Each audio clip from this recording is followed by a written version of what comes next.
Create or destroy an atom? Well, according to Dalton's atomic theory, an atom can neither be created nor destroyed. But later, we discovered two chemical reactions like nuclear fission reaction and nuclear fusion reaction. In these two chemical reactions, we can create new atoms.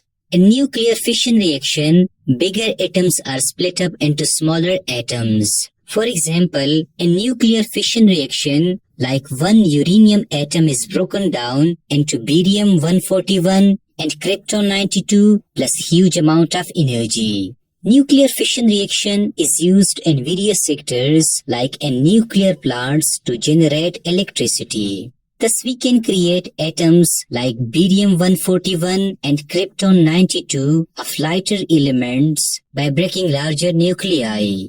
Secondly, in nuclear fusion reaction, smaller nuclei or smaller atoms come together to form larger nuclei or one big atom. For example, in nuclear fusion reaction, two hydrogen nuclei or atoms are converted to one helium nuclei or one helium atom plus huge amount of energy is produced.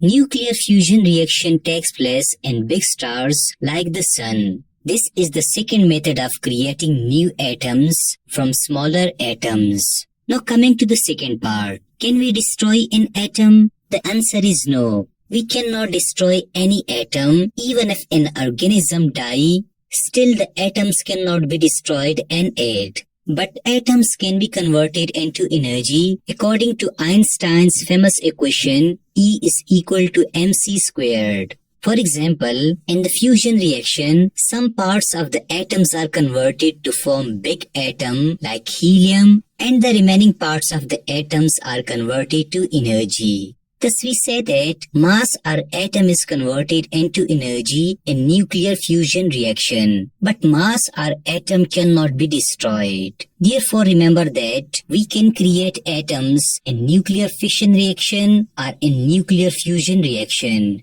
But we cannot destroy an atom except it can be converted to energy.